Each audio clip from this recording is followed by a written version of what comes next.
नमस्कार क्यूज के इस ऑनलाइन प्लेटफॉर्म पर आप सभी का हार्दिक अभिनंदन स्वागत करता हूं। उम्मीद करता हूं सभी स्वस्थ होंगे, मस्त होंगे, निरंतर अपने स्वाध्याय में व्यस्त होंगे।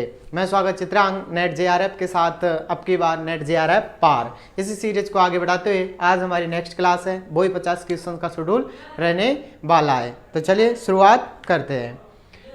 पहला क्वेश्चन है हमारे सामने, वर्तमान स्थलाकृति का अधिकांश विस्तार संबंधित है। किसके साथ में संबंधित है?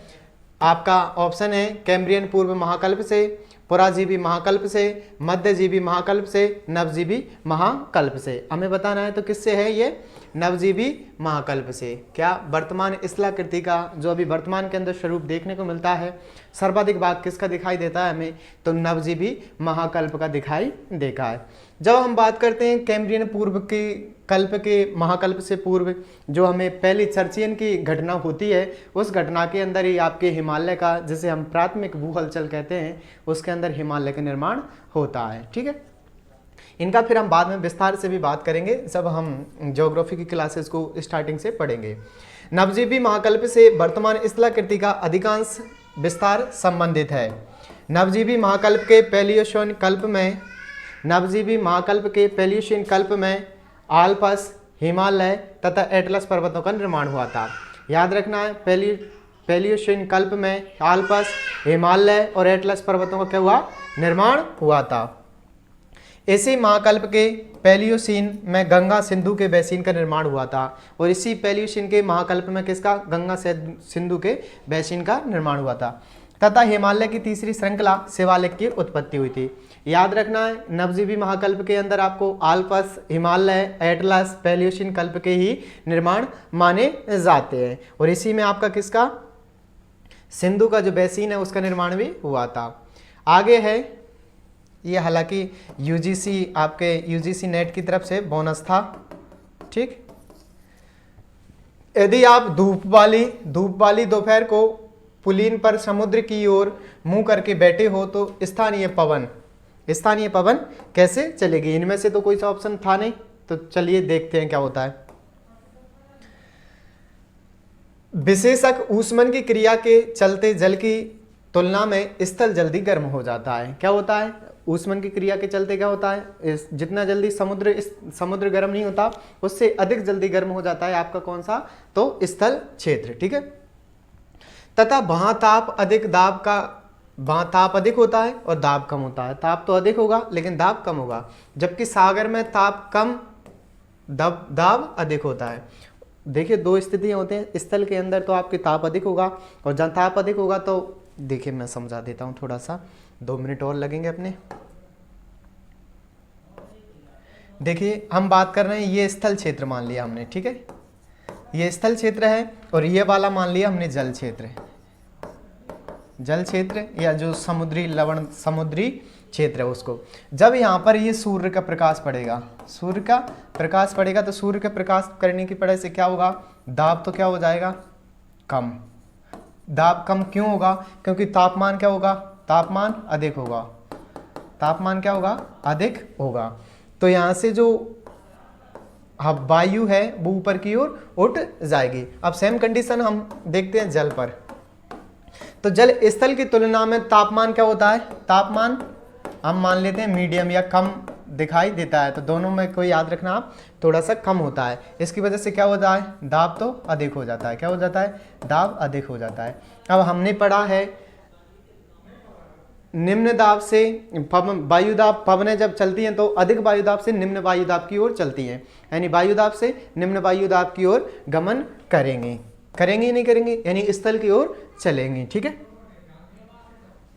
वापस अतः 12 बजे के लगभग सागर से स्थल की ओर सागरीय समीर का बहाव होता है। देख लेना, सागर से स्थल की ओर सागरीय समीर का बहाव होगा क्योंकि सागर के अंदर क्या था? तापमान कम था और जबकि वायुदाब अधिक देखने को मिल रहा था, जबकि उधर तापमान अधिक था, इसकी वजह से वायुदाब कम था, तो स्थल से समुद्र की ओर चलने लग जाती हैं। चलिए नेक्स्ट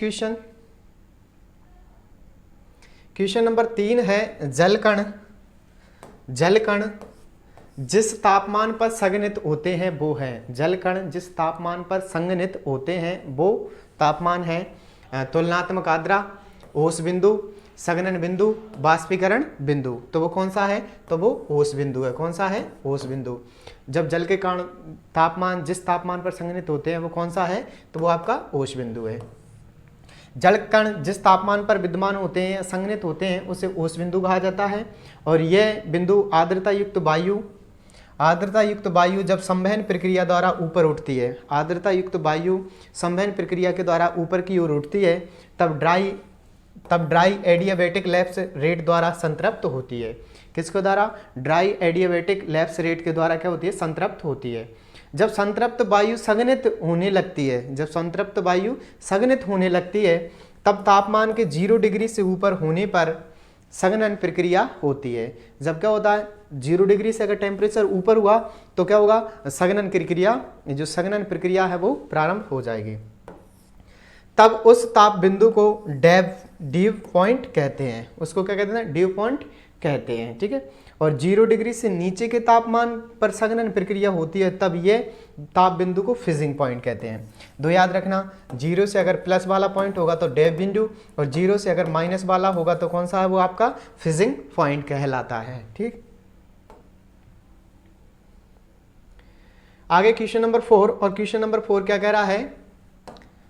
निम्नलिखित कथनों की जांच कीजिए और नीचे दिए गए कूटों की सहायता से सही उत्तर का चयन कीजिए। बताइए तो। वायुमंडलीय पवन कभी पूर्णतः शुष्क नहीं होती। वायुमंडल के अंदर संचरण करने वाली पवन का सदैव हमेशा शुष्क नहीं होती।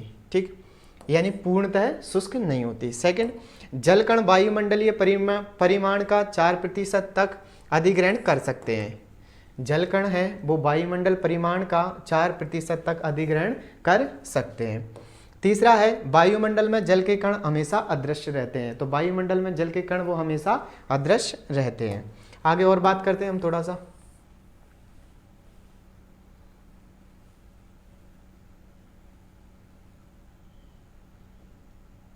अच्छा, 3 ही कथन है, कौन कौन से सही हैं? तो बिल्कुल, जब प्रवाहित होती है पवन तो पूर्णतः शुष्क नहीं होती है, एवं जलकण वायुमंडल परिमाण का 4% तक अधिग्रहण कर सकते हैं। बिल्कुल, जलकण है वो वायुमंडल का 4% तक अधिग्रहण कर सकते हैं। वायुमंडल की जो पूर्ण वायु है वो पूर्णतः शुष्क नहीं हो सकती है। इस तरह उपरोक्त कथन 1-2 सही है।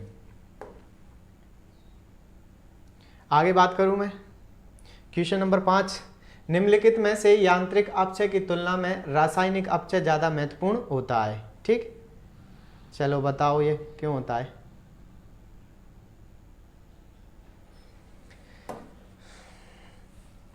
तो क्यों होता है अक्सर ज्यादा प्रभावपूर्ण? अर्ध शुष्क क्षेत्र के कारण, तटीय क्षेत्र, शुष्क क्षेत्र, शीतोष्ण क्षेत्र के कारण। तो जब हम बात करते हैं रासायनिक अपचय ज्यादा प्रभावपूर्ण होता है तो किस क्षेत्र में होता है? शीतोष्ण क्षेत्र के अंदर होता है, क्योंकि यांत्रिक अपचय की तुलना में रासायनिक अपचय ज्यादा शीतोष्ण और शीत क्षेत्र में ज्यादा प्रभावपूर्ण होता है। वापिस याद रखना, यांत्रिक अपचय की तुलना में रासायनिक अपचय अधिक तीव्र होता है और शीत और शीतोष्ण क्षेत्र में ज़्यादा प्रभावपूर्ण होता है। सूर्यताप, तुषार तथा वायु द्वारा चट्टानों में विघटन होने की क्रिया को यांत्रिक अपचय कहा जाता है।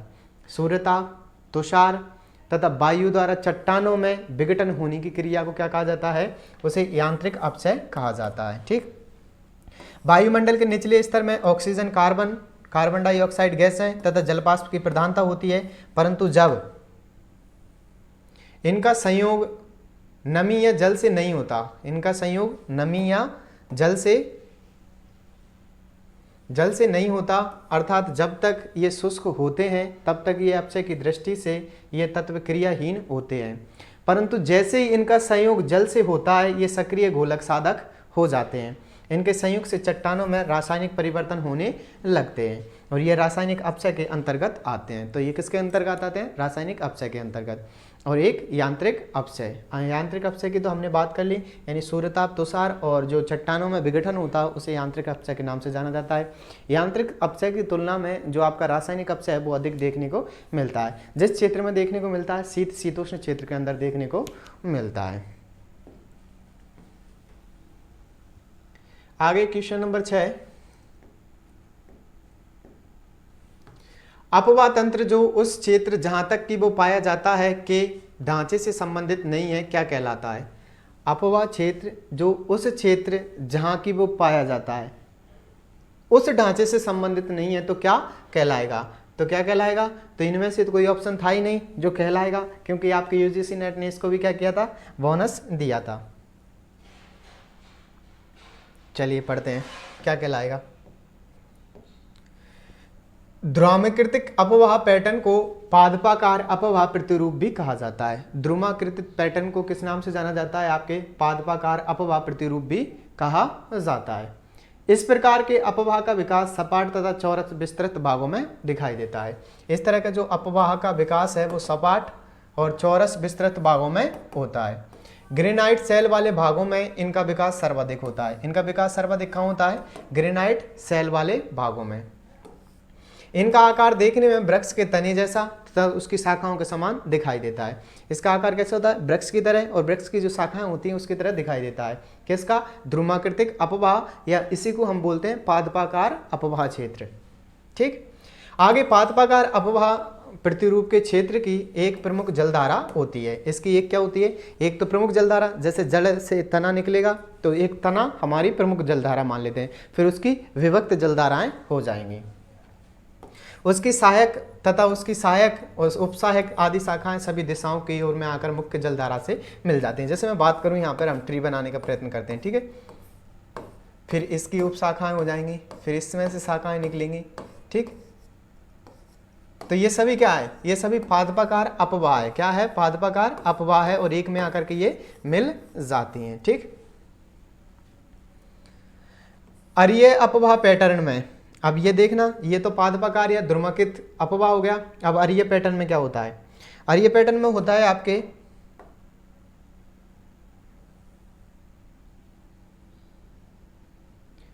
कि जो धाराएं हैं वो वृत्त के पैटर्न में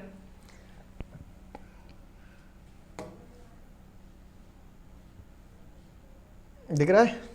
ठीक, इस प्रकार के अपवाह प्रतिरूप में मुख्य रूप से, अच्छा आर्य अपवाह पढ़ रहे थे हम। आर्य अपवाह में जलधाराएं एक वृत्त के आकार में फैली होती हैं। एक वृत्त के आकार में क्या होती हैं? फैली होती हैं। इस तरह के अपवाह प्रतिरूप मुख्य रूप से प्रौढ़ तथा घर्षित गुंबदीय पर्वतों में विकसित होते हैं। इस तरह के जो प्रतिरूप देखने को मिलते हैं हमें कहाँ देखने को मिलते हैं? आपके पर्वतीय क्षेत्रों के अंदर, वो भी गुंबदीय बालों के। इन गुंबदों पर नदियां उनकी परिक्रमा करती हुई प्रवाहित होती हैं। जैसे ये कोई गुंबदाकार, इसकी कोई प्रवाहित करती हुई नदियां नीचे की ओर बहेगी, तो ये कौन सा कहलाएगा? ये आर्य अपवाह क्षेत्र कहलाएगा। चलिए नेक्स्ट क्वेश्चन की ओर चलते हैं। नेक्स्ट क्वेश्चन क्या कहता है? ठीक,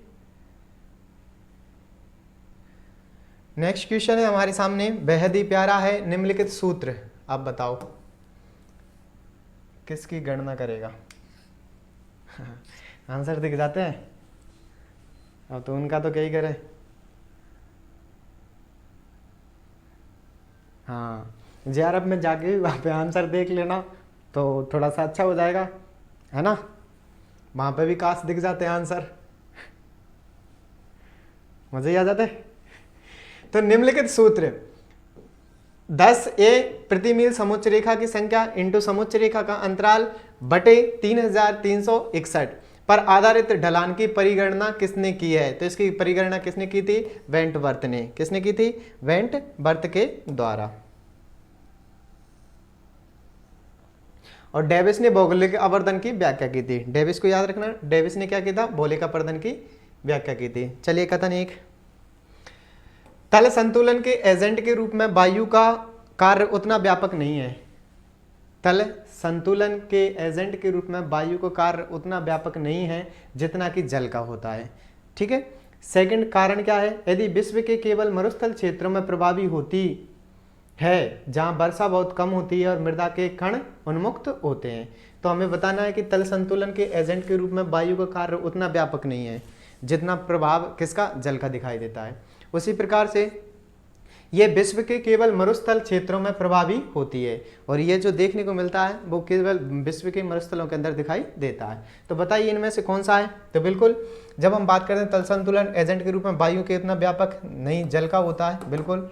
और ये विश्व के केवल मरुस्थल क्षेत्रों में प्रभावी होती है, बिल्कुल, जहाँ वर्षा बहुत कम होती है और मृदा के कण उन्मुक्त होते हैं। ठीक है, ये यार दोनों सही, व्याख्या भी सही है। चलिए, चूना पत्थर की कंदराओं के उद्भव का दो चक्रीय सिद्धांत किसने प्रस्तुत किया था? ठीक, चूना पत्थर की कंदराओं के उद्भव का दो चक्रीय सिद्धांत किसने प्रस्तावित किया था? स्विनटर्न ने, मेलार्ट ने, डेविस ने या गार्डनर ने? तो किसने किया था आपके दो चक्रीय को? डेविस ने। किसने? डेविस ने दिया। और चूना पत्थर क्षेत्रों में भूमिगत जल के द्वारा, चूना पत्थर क्षेत्रों में भूमिगत जल के द्वारा सतह के ऊपर तथा नीचे विभिन्न प्रकार के स्थल रूपों का निर्माण घोलन द्वारा होता है। यानी स्थल रूप में अंदर निर्माण, बाहर की निर्माण जो देखने को मिलता है वो किसके द्वारा होता है? वो आपके चूना पत्थर की कंदराओं के उद्भव का जो दो चक्रीय सिद्धांत है डेविस ने दिया था। दो चक्रीय का मतलब एक ऊपर एक नीचे वाला। क्वेश्चन नंबर 10 है हमारे सामने, वो सब प्रतिक्रियाएं जो स्थल मंडल की सतह से सर्वनिष्ठ स्तर तक ले आती हैं सामूहिक रूप से किस नाम से जानी जाती हैं? वो सब प्रक्रियाएं हैं जो स्थल मंडल की सतह को सर्वनिष्ठ स्तर तक ले आती हैं सामूहिक रूप से किस नाम से जानी जाती हैं? किस नाम से जानी जाती हैं? तल संतुलन के नाम से। किससे? तल संतुलन के नाम से जानी जाती हैं।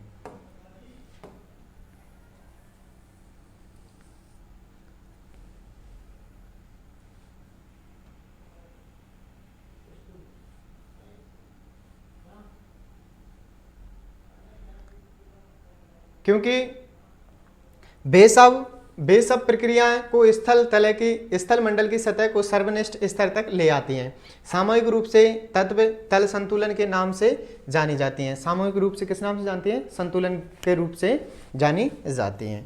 चलिए नेक्स्ट बात करते हैं हम, वायुमंडलीय परतों में से कौन सी परत रेडियो तरंगों को परावर्तित करती है? वायुमंडलीय परतों में से कौन सी परत रेडियो तरंगों को परावर्तित करती है जो कि पृथ्वी से प्रसारित होकर फिर से पृथ्वी की ओर प्रेषित होती है? तो आपके मेसोस्फीयर, क्षोभमंडल, आयन मंडल या समताप मंडल? तो बिल्कुल याद रखना, रेडियो तरंगें। कौन सी?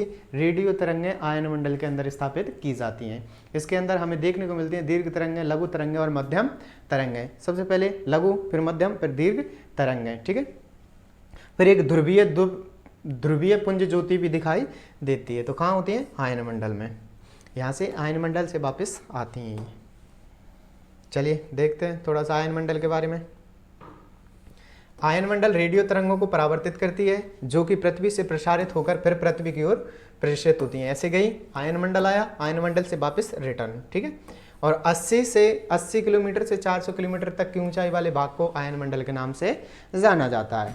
आयन मंडल कोई स्वतंत्र मंडल न होकर के ताप मंडल की ही संरचना का उपमेखला है। आयन मंडल कोई स्वतंत्र नहीं है, ये किसका है? ताप मेखला का ही भाग है। क्वेश्चन नंबर 12 है, हेडले के द्वारा प्रस्तावित सिंगल सेल सर्कुलेशन, हेडले के द्वारा प्रस्तावित सिंगल सेल सर्कुलेशन मॉडल के अनुसार वैश्विक वायुमंडलीय परिसंचरण उत्पन्न करने वाला सर्वाधिक महत्वपूर्ण कारक है। आपको बताना है हेडले के द्वारा प्रस्तावित सिंगल सेल सर्कुलेशन मॉडल के अनुसार वैश्विक वायुमंडलीय परिसंचरण उत्पन्न करने वाला सर्वाधिक महत्वपूर्ण कारक है। तो कौन सा है वो? भूमध्य रेखा तथा ध्रुव के बीच तापमान में अंतर। कौन सा? भूमध्य रेखा तथा ध्रुव के बीच तापमान में अंतर। अब हेडले पढ़ लेते हैं। हेडले के द्वारा प्रस्तावित सिंगल सेल सर्कुलेशन मॉडल के अनुसार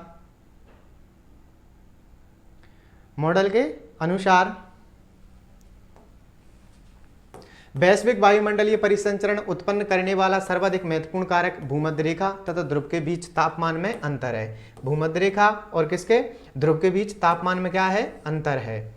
क्योंकि जॉर्ज हेडले ने सर्वप्रथम 1735 में घूर्णन गति यानी पृथ्वी पर किया। हेडले का वायुमंडल का जो समान परिसंचरण का मॉडल है वो आपका एक कोशीय मॉडल है। कौन सा है? एक कोशीय मॉडल का प्रतिपादन किया था।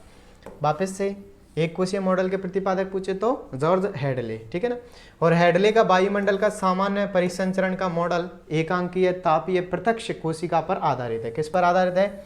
एकांकीय तापीय प्रत्यक्ष कोशिका पर आधारित है। इस मॉडल के अनुसार उष्णकटिबंधीय भागों में सर्वाधिक सौर्य की ऊर्जा प्राप्त होती है। इसके द्वारा क्या होता है? इस मॉडल के द्वारा उष्णकटिबंधीय जो भाग हैं उसके अंदर सौर्य ऊर्जा है सर्वाधिक प्राप्त होती है। उसी प्रकार से ध्रुवों की ओर निरंतर घटती जाती है, और जैसे ही आप ध्रुवों की ओर जाओगे भूमध्य रेखा से, तो ये क्या होगा, सौर ऊर्जा क्या होती जाएगी, घटती जाएगी। ठीक है, इस तरह हवाएं सौर ऊर्जा के अक्षांशीय असंतुलन को दूर करने के लिए प्रवाहित होती हैं, ताकि निम्न अक्षांशों में न तो सौर ऊर्जा की अधिकता हो और न ही उच्च अक्षांशों में कमी हो। आगे क्वेश्चन नंबर 13 क्या कह रहा है, निम्नतम एल्बिडो सिस्ती निम्नलिखित में से किसका हो सकता है, किसका हो सकता है। तो देखिए आप, तो ज्योति गई नम मिट्टी का, किसका, ज्योति गई नम मिट्टी का कम हो सकता है इनमें से। ठीक है ना, क्योंकि किसी तल द्वारा परिवर्तित विकिरण द्वारा उस तल द्वारा कुल प्राप्त किए गए विकिरण के अनुपात को संबंधित तल का एल्बिडो कहते हैं। किसी विकिरण के द्वारा यानी किसी तल के द्वारा प्राप्त किया गया, और उस विकिरण द्वारा जो तल ने कुल प्राप्त किया है, उस कुल का विकिरण के अनुपात से संबंधित तल का जो एल्बिडो है वही क्या कहलाता है, आपका एल्बिडो के नाम से जाना जाता है। और पृथ्वी का औसत एल्बिडो 30% है, यद्यपि इसकी मात्रा भूमध्य क्षेत्रों में की अपेक्षा ध्रुवीय क्षेत्रों में एल्बिडो अधिक होती है। भूमध्य रेखा की अपेक्षा जो ध्रुवीय क्षेत्र है उसमें अधिक देखने को मिलते हैं क्या, एल्बिडो। टोटल की बात करें कितनी है, 30%। एल्बिडो को प्रकाश किरणों के कोण, एल्बिडो को प्रकाश किरणों के कोण, ठीक, कोण तथा जल तल की प्रकृति निर्धारित करते हैं। ये सर्वाधिक एल्बिडो सफेद तथा चिकनी वस्तुओं का पाया जाता है। सर्वाधिक जो एल्बिडो देखने को मिलेगा आपको किसका, सफेद तथा चिकनी वस्तुओं का। और हम देख सकते हैं जो ध्रुव है, हमारे ध्रुवीय प्रदेश हैं, वो सफेद देखने को मिलते हैं, इसलिए इनका क्या है, एल्बिडो सर्वाधिक है। यही कारण है कि बर्फ, बादल तथा सफेद संगमरमर का एल्बिडो सर्वाधिक पाया जाता है। यही कारण है आपके सफेद संगमरमर हो या आपके बर्फ हो या बादल हो, इनका जो एल्बिडो है वो क्या है, सर्वाधिक पाया जाता है।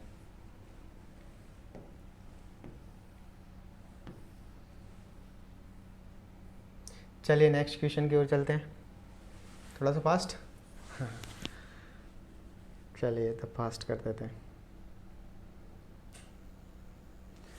नीचे एक कथन दूसरा कारण दिया गया है, पढ़ेंगे सभी के सभी। भूमध्य रेखा के आसपास हरिकेन नहीं बन सकता, भूमध्य रेखा के आसपास हरिकेन नहीं बन सकता, कोरियोलिस बल भूमध्य रेखा पर अधिकतम होता है। ठीक है, तो हम बात करें किसकी, कि भूमध्य रेखा के आसपास हरिकेन नहीं बन सकता, बिल्कुल भूमध्य रेखा के आसपास हरिकेन नहीं बन सकता, और कोरियोलिस बल भूमध्य रेखा पर अधिकतम होता है। तो कौन सा सही है, हमारा ए तो सत्य है लेकिन आर असत्य है, यानी कोरियोलिस बल है वो भूमध्य रेखा पर अधिकतम होता है। चलिए पढ़ते हैं थोड़ा सा इसके बारे में। देखिए, कई घिरी समदाब रेखाओं वाले विस्तृत उष्णकटिबंधीय चक्रवात को हरिकेन कहते हैं। कई घिरी समदाब रेखाओं वाले विस्तृत उष्णकटिबंधीय चक्रवात को हरिकेन कहते हैं। हरिकेन प्रति घंटे में 120 किलोमीटर की गति से चलते हैं। हरिकेन कितनी स्पीड है इनकी, 120 किलोमीटर प्रति घंटे की स्पीड से चलते हैं।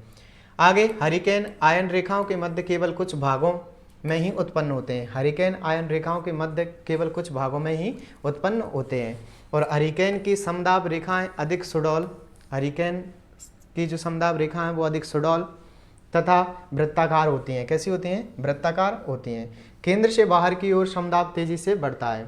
अब केंद्र से बाहर की ओर क्या है, समदाब तेजी से बढ़ता है, जिस कारण दाब प्रवणता अधिक होती है। इसी कारण से हरिकेन प्रचंड गति से आगे बढ़ते हैं।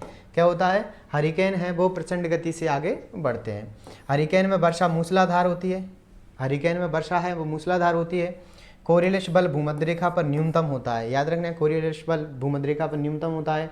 और जो कई समदाब घिरी रेखाएं हैं उनके विस्तृत उष्णकटिबंधीय चक्रवात को हरिकेन के नाम से जाना जाता है।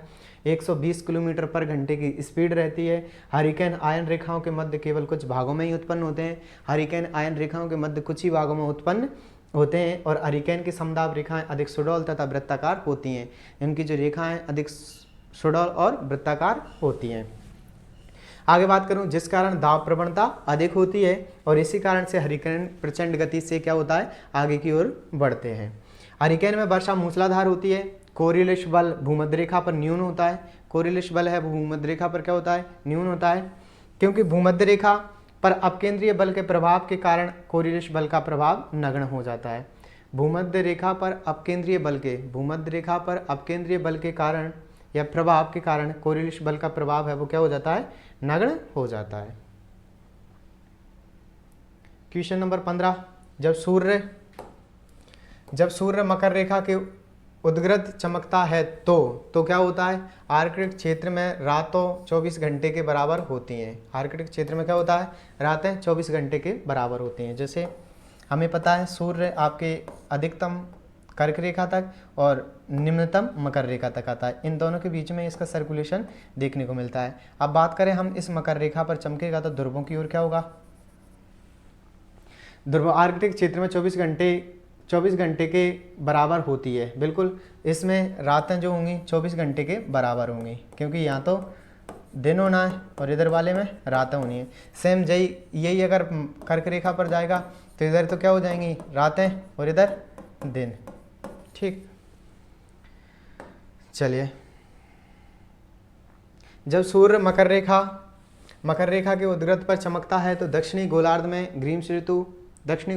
ग्रीष्म ऋतु पाई जाती है और दिन बड़े होने की स्थिति होती है और आर्कटिक क्षेत्र में रातें 24 घंटे के बराबर होती हैं। उल्लेखनीय है कि जब सूर्य कर्क रेखा और मकर रेखा पर लंबवत चमकता है तो उत्तरी और दक्षिणी गोलार्ध में 66 डिग्री उत्तर 66 डिग्री दक्षिणी अक्षांश पर 24 घंटे की रातें होती हैं। यानी जब मकर रेखा पर चमकेगा तो दोनों में बराबर दिखाई 23 तक का क्षेत्र। जब 66 की बात करते हैं तो इनमें 24 घंटों की दिन और 24 घंटों की रातें होंगी।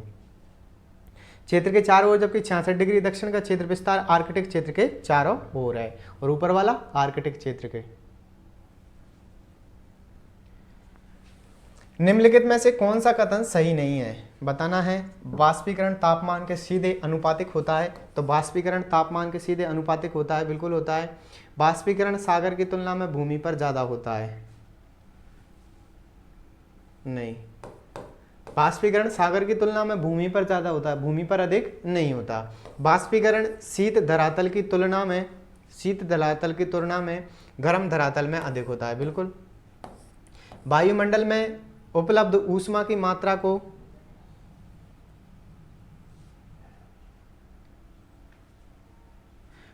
को कम करके वाष्पीकरण तापमान कम करता है।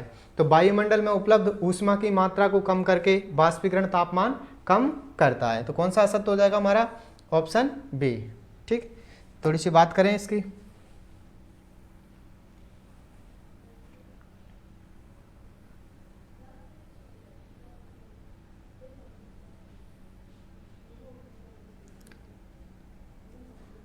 वाष्पीकरण सागर की तुलना में भूमि पर ज्यादा होता है, यह कथन असत्य है, क्योंकि सौर विकिरण द्वारा पृथ्वी के जल को जलवाष्प में परिवर्तित होने की क्रिया को वाष्पीकरण कहते हैं।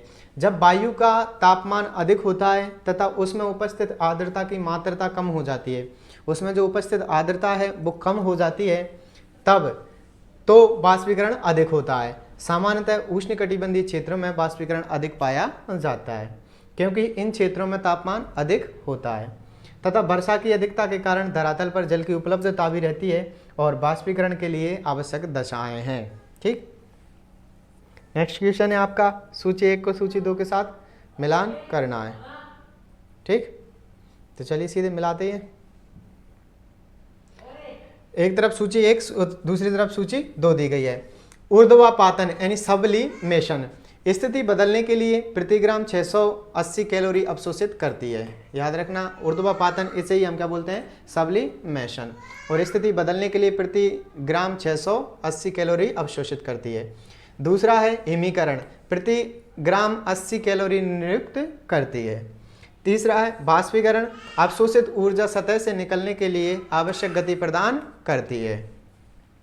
चौथा है संघनन, ऊर्जा का निर्मुक्त होना। संघनन क्या है, ऊर्जा का निर्मुक्त होना। बाष्पीकरण क्या है, अवशोषित ऊर्जा से निकलने के लिए आवश्यक गति प्रदान करती है।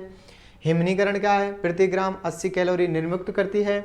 और ऊर्ध्वापातन या सबलिमेशन क्या है, स्थिति बदलने के लिए प्रति 680 कैलोरी अवशोषित करती है। ठीक, आगे क्वेश्चन नंबर 18, बेल्ला प्रति निक्षेपों में शैवाल या काई से निकलने वाले पदार्थों होते हैं और अधिकांशतः तरल पंख के रूप में होते हैं, जिसे कहते हैं नीला पंख, लाल पंख, उंज या सिंधु पंख या प्रवाल पंख, तो उसे क्या कह देते हैं हम, उंज पंख या सिंधु पंख।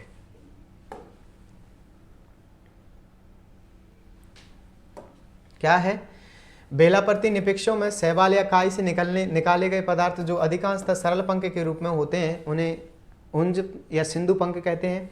अधिकांश निक्षेपों में महीन कणों के पंख होते हैं और स्थलीय निक्षेपों के पदार्थ मुख्य रूप से धरातलीय चट्टानों के विघटन या वियोजन से प्राप्त होते हैं, जिन्हें पवन नदियों द्वारा या आदि परिवहन करके महासागरों में लाती हैं। इन पदार्थों में बजरी, रेत, पंख, ज्वालामुखी आदि जीवों के अवशेष सम्मिलित किए जाते हैं और तट से सागर की ओर जमाव में पूर्ण श्रेणीकरण पाया जाता है। ठीक, आगे बात करूं, अर्थात तट के आसपास या बड़े बड़े मोटे कण पाए जाते हैं और सागर की ओर इनका क्रम है वो क्रमश पहले बजरी, रेत, सिल्ट, मृतिका और पंख के रूप में होता है। पहले रेत, फिर उससे थोड़ी सी सिल्ट, फिर मृतिका और पंख के रूप में होता है। इनका रंग नीला, पीला तथा लाल देखने को मिलता है। चलिए नेक्स्ट क्वेश्चन की ओर। बिल्कुल, अब थोड़ा सा फास्ट करेंगे हम। सागर के सतही जल का औसत तापमान कितना होता है? थोड़ा सा पानी पी लूँ मैं।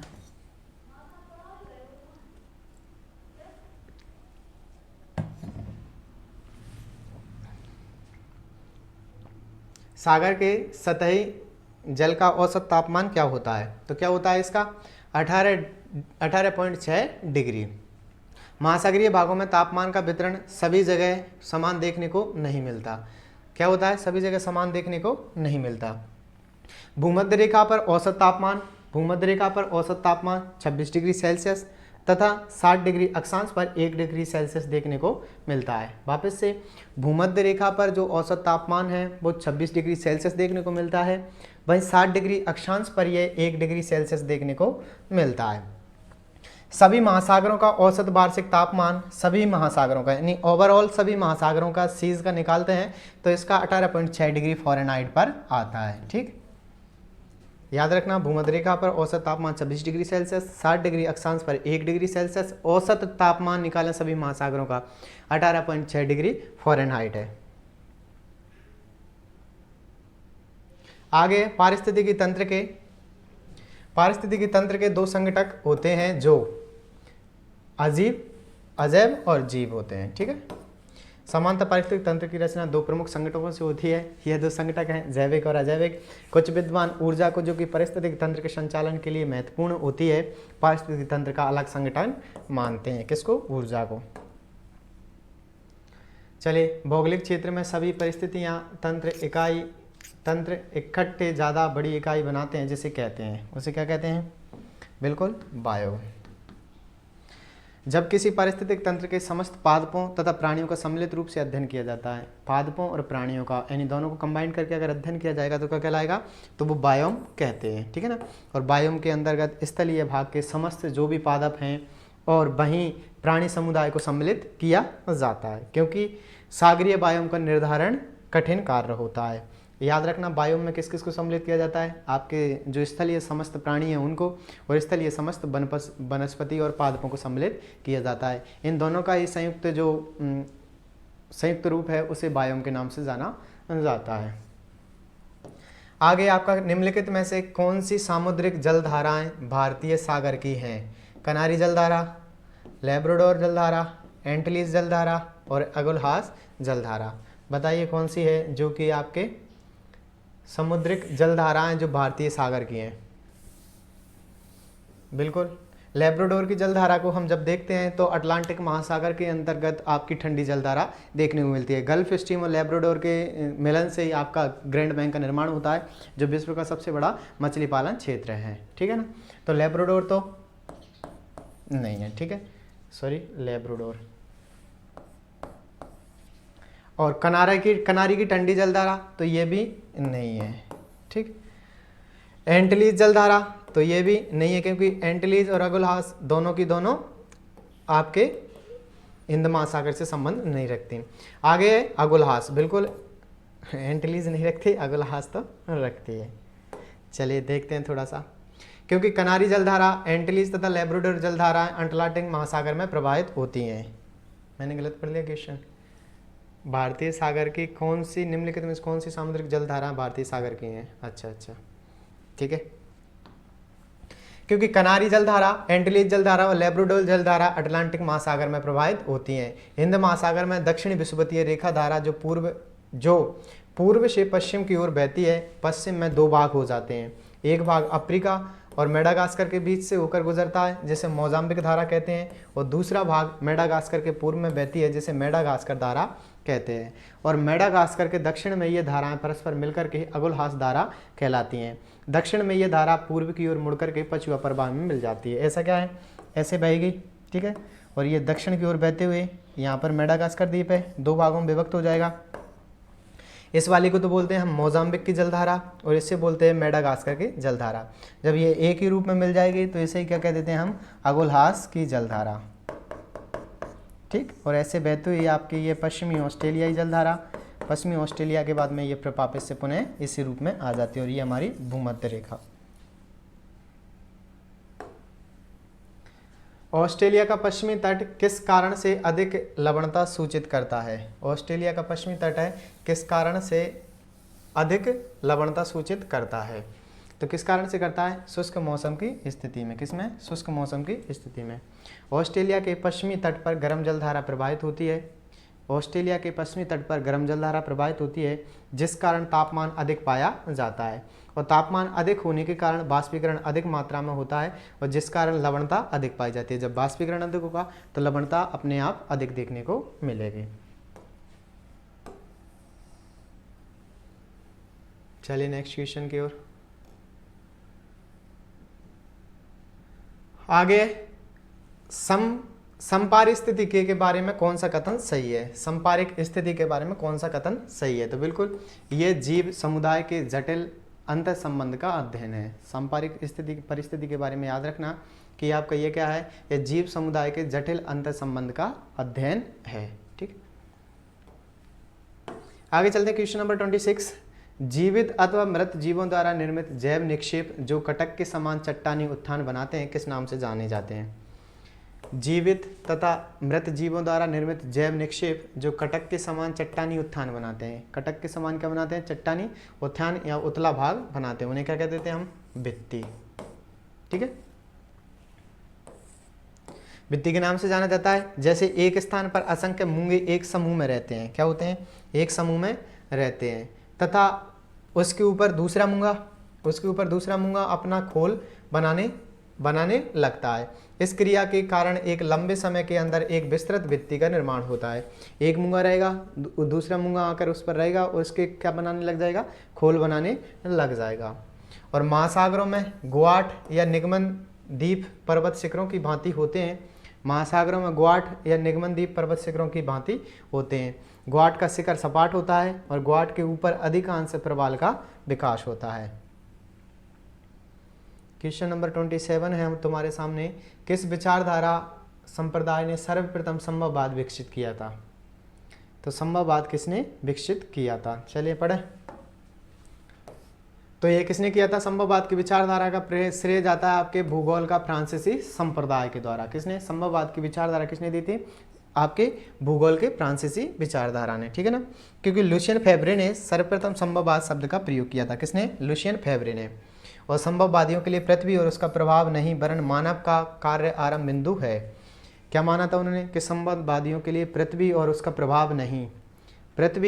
प्रभाव नहीं वरन मानव का कार्य आरंभ बिंदु है, जिसमें सबसे अधिक महत्वपूर्ण है मानव के चयन करने की स्वतंत्रता। क्या? मानव के चयन करने की स्वतंत्रता। ब्लास को संभववाद को विकसित करने का श्रेय दिया जाता है। और फ्रांस में जीन ब्रूस संभववाद के कट्टर समर्थक थे। फ्रांस में कौन?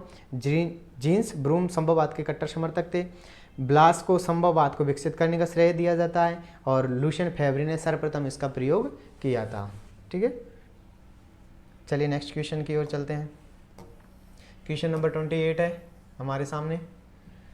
निम्नलिखित में से कौन निश्चयवाद के सिद्धांत के समर्थक नहीं है? निश्चयवाद के समर्थक इनमें से कौन नहीं है? तो ना वेल्फिंग आर्किटेक्ट है, ना हार्स्टोन है, ना OH के सफेट है, यानी इनमें से कोई भी ऐसा नहीं है जो कि आपके किसके निश्चयवाद के समर्थक हों, ठीक है। हम बात करते हैं कि इनके समर्थन करने वाले प्रमुख भूगोलवेता कौन कौन थे। वो थे Strabo, Immanuel Kant, von Humboldt, Carl Ritter, Ratzel, कुमारी एलन, सैम्पल और हटिंगन, जो आपके किसको इंगित करते हैं, वो आपके नवनिश्चयवाद को या निश्चयवाद की ओर काम करने वाले प्रमुख भूगोलवेता। नगरों के आकार और उनकी श्रेणियों के बीच नियमितता पर सर्वप्रथम किसने गौर किया था? तो किसने किया था? ऑरबॉस ने। किसने? ऑरबॉस ने। नगरों के आकार और उनकी श्रेणी की नियमितता पर सर्वप्रथम ऑरबॉस ने गौर किया। श्रेणी आकार नियम किसी प्रदेश में नगरीय बस्तियों का उनके आकार के अनुसार वितरण के प्रतिरूप का सही चित्रण प्रस्तुत करता है। ऑरबॉस ने अपना विचार 1913 में प्रस्तुत किया और मार्क जेफरसन प्राइमेट सिटी 1939 की संकल्पना के प्रतिपादक है। मार्क जेफरसन प्राइमेट सिटी किसके 1939 में इसके प्रस्तावक थे या प्रतिपादक थे। क्रिस्टालर ने 1933 में केंद्र स्थल सिद्धांत का प्रतिपादन किया था। केंद्र स्थल सिद्धांत क्रिस्टालर, मार्क जेफरसन प्राइमेट सिटी की संकल्पना के प्रतिपादक थे। और आगे अपना बहुत ही प्यारा क्वेश्चन, भूगोल में आदर्शवाद के समर्थक निम्नलिखित में से कौन हैं? हमें बताना है कि इनमें से आदर्शवाद के समर्थक कौन है। तो कौन थे वे? गोएल्के। कौन? गोएल्के। क्योंकि गोएल्के ने भूगोल में सर्वप्रथम आदर्शवादी उपागम का विकास तथा मानववादी भूगोल का विकास किया। उन्होंने कहा कि हमने मानव के मस्तिष्क में प्रवेश करने की पद्धति विकसित कर ली है। उन्होंने क्या कहा था कि हमने मानव के मस्तिष्क में प्रवेश करने की पद्धति विकसित कर ली है। उसके अनुसार मात्रात्मक विधियां प्रत्यक्षवाद को समझने के लिए तो उपयुक्त हैं, परंतु आदर्शवादी विधि के लिए खतरनाक हो सकती हैं। परंतु क्या है? आदर्शवादी विधि के लिए खतरनाक हो सकती हैं। उन्होंने कहा कि ऐतिहासिक भूगोलवेताओं को अपनी तकनीकी नहीं बल्कि अपने दर्शन के बारे में सोचने की आवश्यकता है। उन्होंने क्या कहा था? ऐतिहासिक भूगोलवेता हैं, उनको अपनी क्या तकनीकी नहीं बल्कि अपने दर्शन के बारे में सोचने की आवश्यकता होनी चाहिए। आगे कहा था उन्होंने, उनके अनुसार दर्शन की दो स्थितियां बताई गई थी, तात्विक और दृश्यमान विधि। गोएल्के के द्वारा तात्विक और दृश्यमान विधियां बताई गई थी और ये आदर्शवाद के समर्थक थे। उन्होंने तकनीकी की अपेक्षा है किस पर? आदर्श पर जोर देने के लिए भूगोलवेताओं को कहा था। नेक्स्ट क्वेश्चन है, निम्नलिखित कथन की वो पद्धति जिसके द्वारा व्यक्ति उन लोगों जिनकी क्रियाओं को वह स्पष्ट करना चाहता है उनके सोच के बारे में पुनः विचार कर सकता है। मानव भूगोल किसके दर्शन का संकेत करता है? किसके संकेत करता है? आदर्शवाद के। किसके? आदर्शवाद के।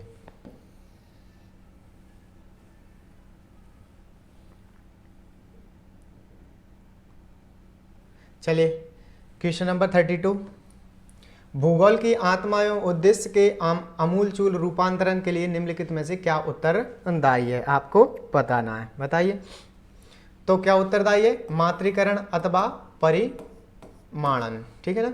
भूगोल की आत्मा एवं उद्देश्य के आमूलचूल रूपांतरण के लिए मात्रीकरण अथवा परिमाण उत्तरदायी है। द्वितीय विश्व युद्ध के दौरान भूगोलवेताओं ने विशेषकर विकसित देशों में साहित्यिक मात्रा की अपेक्षा गणितीय भाषा को महत्व दिया।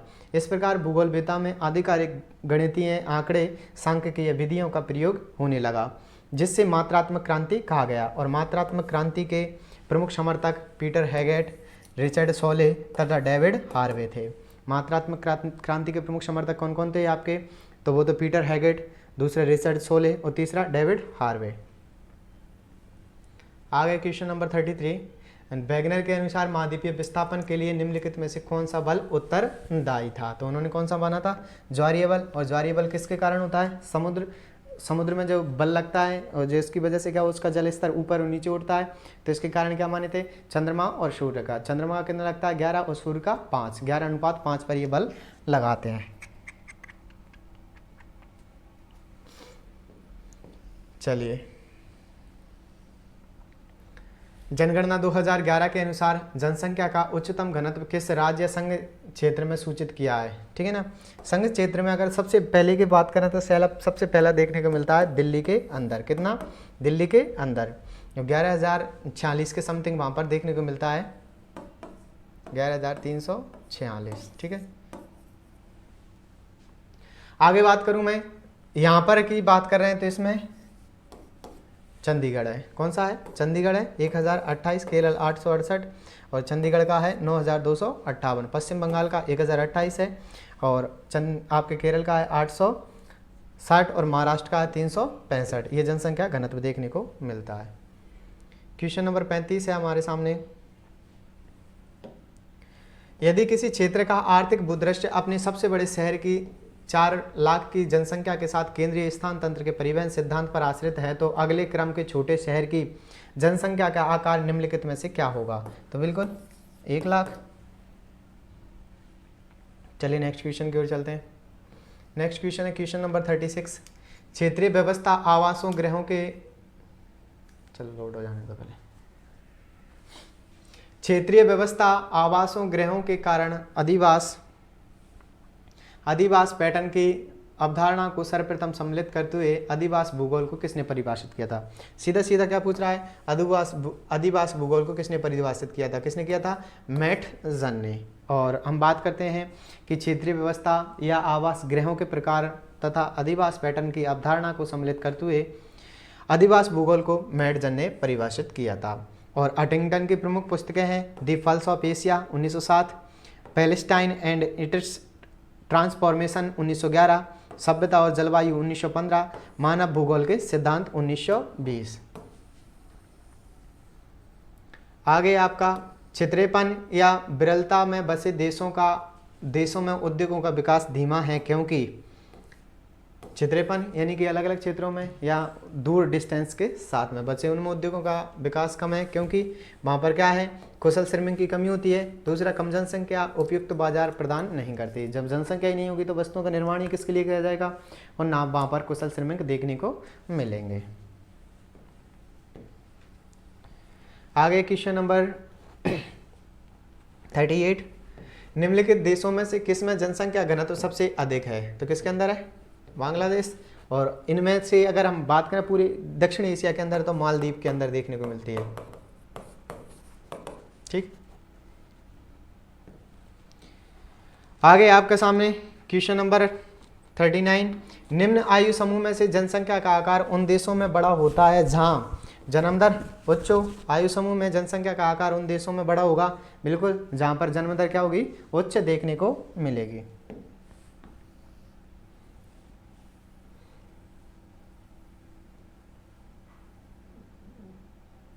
चलिए क्वेश्चन नंबर 40 को सॉल्व करते हैं।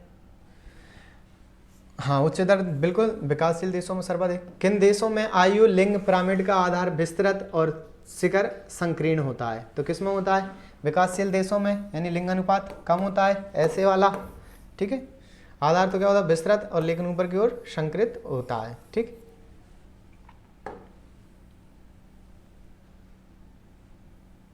तो चलिए कौन सी स्थिति बाजार को इष्टतम दर्शाती है? तो कौन सी है वो? बिल्कुल जब हम देखते हैं कि बाजार की स्थिति की वो सेकंड वाली स्थिति सबसे इष्टतम दर्शाती है। ठीक है ना। चलिए नेक्स्ट क्वेश्चन की ओर। क्वेश्चन नंबर है आपके सामने आपकी स्थानांतरित कृषि को लेकर के कौन सा सही नहीं है? तो लेडांग इंडोनेशिया में कहा जाता है, वियतनाम में रे कहा जाता है, मैक्सिको में मिल्पा कहा जाता है, तामराई ब्राजील के अंदर नहीं, तामराई ब्राजील के अंदर नहीं कहा जाता। अब ऐसे देशों को देख लेते हैं कौन कौन से क्षेत्र में किस किस नामों से जाना जाता है। ठीक, तो मैं बात करूं, हम स्थानांतरित कृषि की बात करते हैं तो झूम कृषि कहा जाता है भारत के अंदर, और कोनी को कहा जाता है वेनेजुएला में, तुंग्या म्यांमार में, कैनिंग फिलीपींस में, चेन्ना श्रीलंका में, तामराई थाईलैंड में, चैतगिनी युगांडा में, मसोले जायरे में, ताबी मेडागास्कर मालसी में, और लेदांग मलेशिया के अंदर कहा जाता है। ठीक है, तो ये कुछ क्षेत्र थे। वापस से झूम कृषि कहाँ कहा जाता है? भारत के अंदर, कोनी को वेनेजुएला में, तुंग्या म्यांमार के अंदर, कैनिंग फिलीपींस में, चेन्ना श्रीलंका में, तामराई थाईलैंड में, चैतागिनी युगांडा में, मसोले जायरे के अंदर, और ताबी मेडागास्कर या मालगासी के अंदर कहा जाता है। ठीक, नेक्स्ट बात करूँ क्वेश्चन नंबर 43 की, और 43 है ध्रुवीय क्षेत्र क्षेत्रेपन से बसे होते हैं क्योंकि ध्रुवीय क्षेत्र हैं वो क्षेत्रेपन से बसे होते हैं क्योंकि निम्न तापमान के कारण उपज पैदावार होने में समय कम होता है, आगे कोई संसाधन नहीं होते, और वन क्षेत्रों को वन बना दिया जाता है। बिल्कुल पहला है कि यहाँ पर टेम्परेचर क्या पाया जाता है? टेम्परेचर बिल्कुल कम पाया जाता है, इस कारण उपज तैयार होने का समय कम होता है। ठीक है ना। तो आगे, ध्रुवीय क्षेत्र में मानव बसाव न होने का प्रमुख कारण है बाकी जलवायु का मानव के लिए उपयुक्त ना होना। ठीक है ना, ये याद रखना, बाकी जलवायु मानव के लिए क्या है, उपयुक्त नहीं है। चलिए आगे बात करूं मैं, क्वेश्चन नंबर 44। अबरक का मुख्य उत्पादक कौन सा देश है? अबरक का मुख्य उत्पादक देश कौन सा है? तो कौन सा है? इंडिया। ठीक, अबरक का मुख्य उत्पादक देश चीन है। ठीक है, मुख्य उत्पादक देश चीन है। अबरक आग्नेय और कायांतरित सेलों में पाया जाता है और गुलाबी हरा काला में पाया जाता है। ये पारदर्शक, लचीला और ताप विद्युत निरोधक है। भारत में अबरक के प्रमुख राज्य हैं आंध्र प्रदेश, राजस्थान, झारखंड। भारत का अबरक प्राकृतिक सीड के भंडारण में प्रथम स्थान है। ठीक है ना, तो मुख्य उत्पादक देश कौन सा है अपना? भारत है। भारत मुख्य उत्पादक देश है। अबरक आग्नेय और कायांतरित चट्टानों में देखने को मिलता है।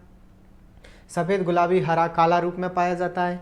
ये पारदर्शक, लचीला और ताप निरोधक होता है। इसी के बात करें, प्रमुख राज्य आंध्र प्रदेश, राजस्थान, झारखंड है। ठीक है ना, और अबरक भारत के अंदर प्राकृतिक सीड के भंडार में प्रथम स्थान है। आगे एक तरफ आर्थिक गतिविधियां और दूसरी तरफ क्षेत्र दिए गए, मिलान करना है तो सीधा मिलान ही करेंगे। चलिए, तो जैसे बात करूं मैं, ये अच्छा ये आर्थिक गतिविधियों में प्राथमिक क्षेत्र की बात करते हैं, कृषि। ठीक है ना, गौण या द्वितीयक क्षेत्र में हस्तकरघा, तृतीयक क्षेत्र के अंदर परिवहन सेवाएं और चतुर्थ महाकल्प में कारोबारी संगठन है। उसी प्रकार का औद्योगिक गतिविधियां और स्पष्टीकरण दिया गया है, इनको भी सीधा मिलाएंगे। चलिए, तो मिलाइए। प्रक्रमण यानी प्रोसेसिंग गतिविधियां, मुख्य आगतें कच्चा माल है और विचरणकारी गतिविधियां, इनपुट्स आगतें प्रक्रमित वस्तुएं हैं और समकलनात्मक गतिविधियां, इनपुट्स प्रक्रमित वस्तुएं हैं और थोड़ा बदलाव आ रहा है। जिनमें क्या हो रहा है? थोड़ा बदलाव आ रहा है। और प्रशासनिक गतिविधियां, न तो इनमें इनपुट्स होते हैं न ही आउटपुट से जुड़ी होती हैं। प्रशासनिक में ना तो इनपुट्स होते हैं न आउटपुट से जुड़ी होती हैं। जबकि समकलनात्मक गतिविधियों की बात करते हैं, इनपुट्स प्रक्रमित वस्तु है और थोड़ा बदलाव इनके अंदर देखा जा रहा है। विचरणकारी गतिविधियों की बात करते हैं, इनपुट्स आगतें प्रमुख वस्तुएं, इन इनपुट्स प्रक्रमित हैं। और प्रक्रमण की बात करते हैं, मुख्य आगतें कच्चा माल है। क्वेश्चन नंबर है हमारे सामने 47। प्रति इकाई कृषि भूमि के संदर्भ में व्यक्तियों की संख्या कहलाती है। तो क्या कहलाती है? आपके कायिक घनत्व। क्या कहलाती है? कायिक घनत्व। हमने इसकी बात भी कर ली कायिक घनत्व की पिछली कक्षा में के अंदर कि कृषि संकलन या कृषि पर आधारित जनसंख्या बराबर क्या होता है? कुल कृषि योग्य भूमि। तो ये क्या कहलाता है? कृषि घनत्व। और कायिक घनत्व में आपके प्रदेश की कुल जनसंख्या, टोटल पॉपुलेशन और उसकी कृषि योग्य भूमि है, उसको भाग दिया जाता है। तो कायिक घनत्व। जब आर्थिक घनत्व निकालोगे आप, तब आपको देश की कुल जनसंख्या चाहिए और देश के संपूर्ण संसाधनों का मूल्य यानी एकल इकाई में। दूसरा गणितीय घनत्व निकालना है, प्रदेश की कुल जनसंख्या और प्रदेश का कुल क्षेत्र से आप निकाल सकते हो। चलिए नेक्स्ट क्वेश्चन की ओर बात करते हैं।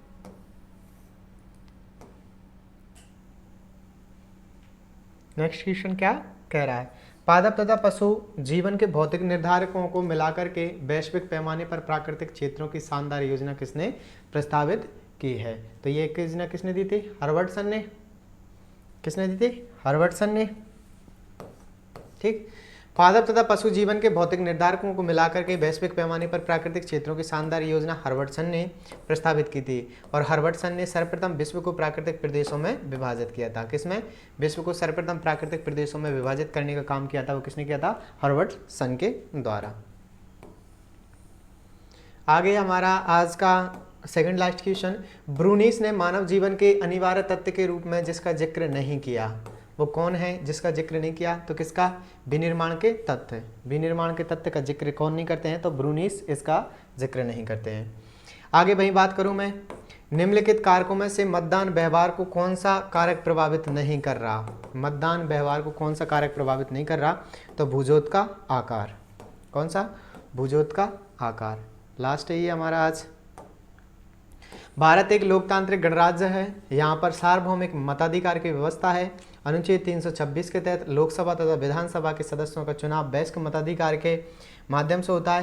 पहले मत देने की आयु 21 वर्ष रखी गई थी, जिसको 1989 ईस्वी में घटा करके 61वें संविधान 1989 के अंदर घटा करके 18 वर्ष कर दिया गया है।